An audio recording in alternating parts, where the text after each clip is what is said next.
राधे राधे दोस्तों, जय श्री कृष्ण। मैं केशव कृष्ण शास्त्री उपस्थित हुआ हूँ आज का कार्तिक मास का महात्म्य का नया अंक के साथ में।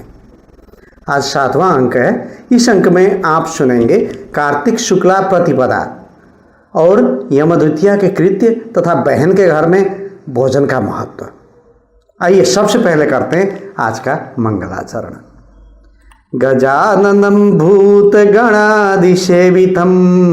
कपित्थ जम्बूफलचारुभक्षणम् उमासुतं शोकविनाशकारकं नमामि विघ्नेश्वरपादपङ्कजम्। अज्ञानतिमिरान्धस्य ज्ञानाञ्जनशलाकया चक्षुरुन्मीलितं येन तस्मै श्रीगुरवे नमः। सर्वे भवन्तु सुखिनः, सर्वे सन्तु निरामया, सर्वे भद्राणि पश्यन्तु मा कश्चित् दुःखभाग् भवेत्। योऽन्तः प्रविश्य मम वाचमिमां प्रसुप्तां सञ्जीवयत्यखिलशक्तिधरस्य धाम्ना। अन्याश्च हस्तचरणश्रवणत्वगादीन् प्राणान्नमो भगवते पुरुषाय तुभ्यम्। सच्चिदानन्दरूपाय विश्वोत्पत्त्यादिहेतवे तापत्रय विनाशाय श्रीकृष्णाय वयं नुमः।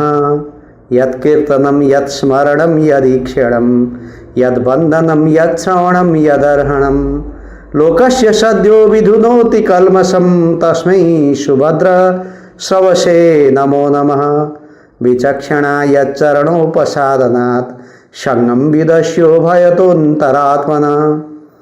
विन्दन्ति हि ब्रह्मगतिं गतक्लमास्तस्मै सुभद्र श्रवसे नमो नमः।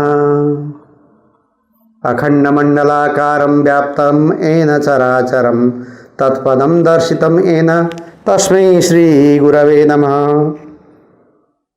आदरणीय भक्तजन, हार्दिक नमन है।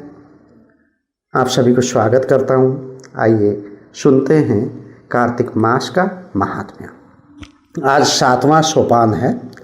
इसमें ब्रह्मा जी कहते हैं, अमावस्या के पश्चात प्रतिपद को आरती करके स्वयं वस्त्राभूषणों से सुशोभित हो कथा गायन कीर्तन और दान आदि के द्वारा दिन को व्यतीत करें। इस दिन स्त्री और पुरुष सभी को तिल का तेल लगाकर स्नान करना चाहिए। इस प्रतिपदा को जो लोग तैल स्नान आदि पूर्वक पूजन करेंगे उनका वहाँ सब कुछ अक्षय होगा।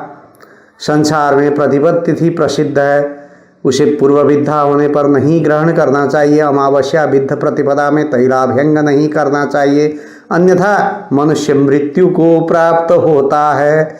यदि दूसरे दिन एक घड़ी भी अविद्या अमावस्या के वेद से रहित प्रतिपदा हो तो उत्सव आदि में कार्यों में मनीषी पुरुषों को उसे ही ग्रहण करना चाहिए।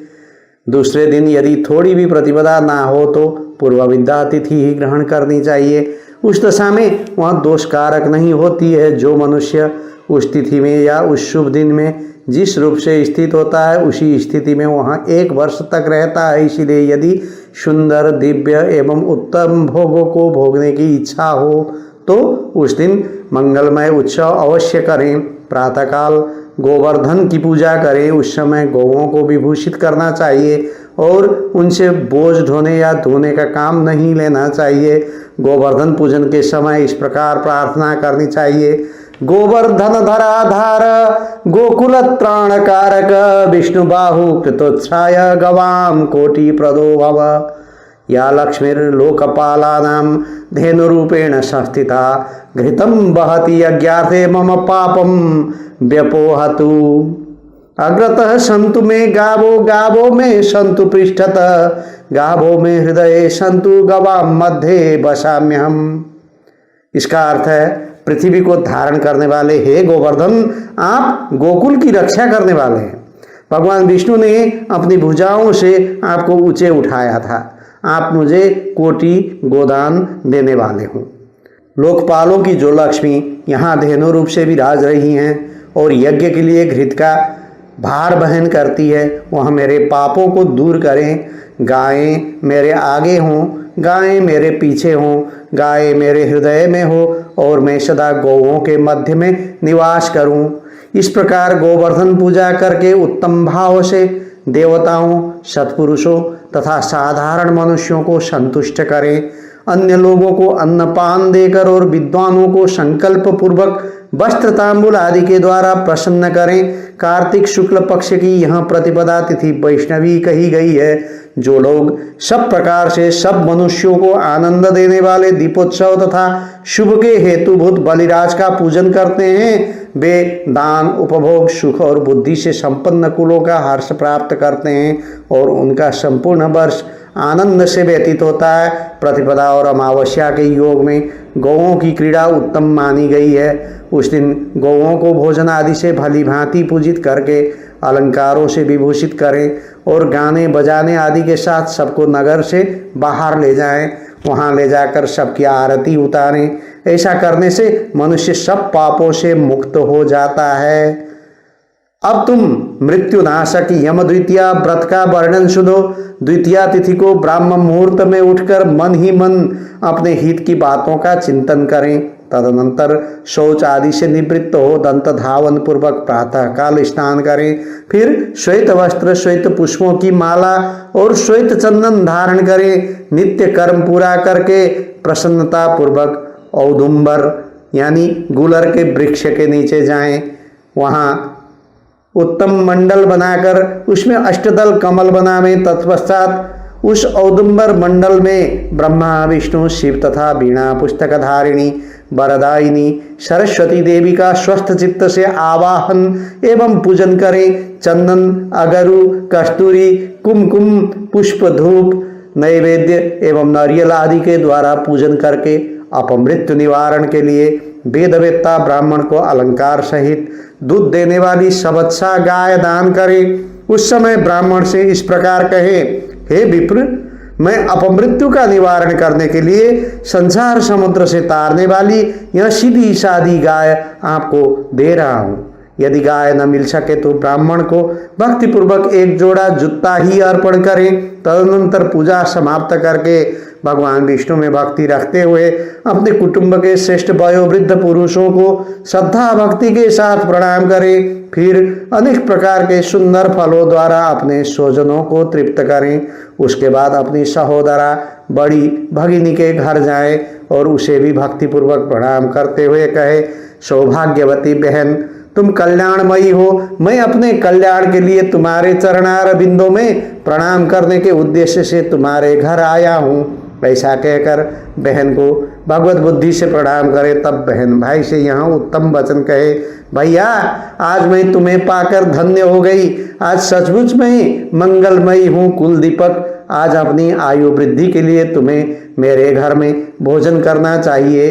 हे सहोदर भैया, पूर्व काल में इसी कार्तिक शुक्ला द्वितीया को यमुना जी ने अपने भाई यमराज को अपने ही घर पर भोजन कराया और उनका सत्कार किया था। उस दिन कर्मपाश में बंधे हुए नारकीय पापियों को भी यमराज छोड़ देते हैं, जिससे वे अपनी इच्छा के अनुसार घूमते हैं। इस तिथि में विद्वान पुरुष भी प्राय अपने घर भोजन नहीं करते।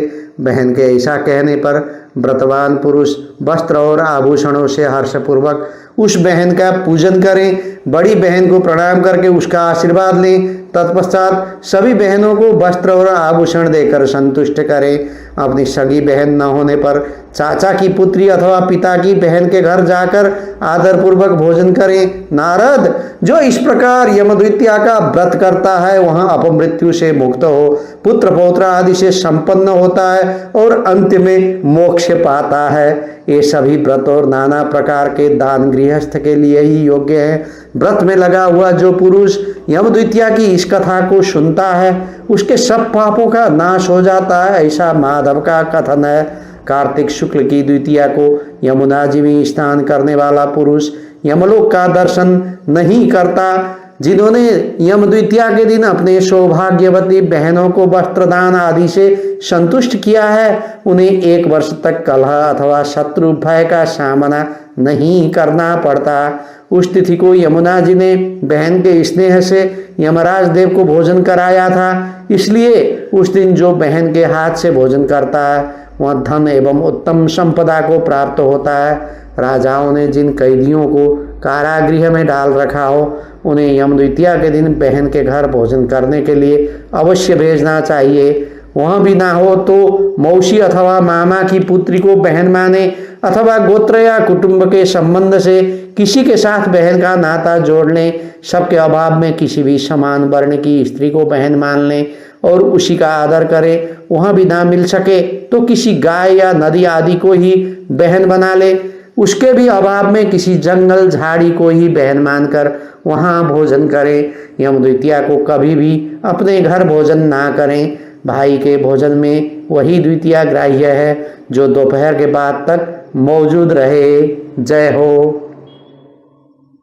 आदरणीय भक्तजन, अभी आप कार्तिक मास के महात्म्य के तहत कार्तिक शुक्ल प्रतिपदा यानी गोवर्धन पूजा के दिन और कार्तिक शुक्ल द्वितीया यानी यम द्वितीया के दिन जो जो कृत्य करना है उसके बारे में सुन रहे थे। यह महात्म्य स्कंद पुराण में उल्लेख किया गया है। अब मैं केशव कृष्ण शास्त्री इस कार्यक्रम से लेता हूँ इजाज़त। आपका आज का दिन सुखमय रहे, भगवत भक्ति रहे और भगवान की अहेतु की कृपा बरसती रहे, यही है मेरी शुभकामनाएं। जय हो। श्री कृष्ण अर्पणमस्तु। जय हो।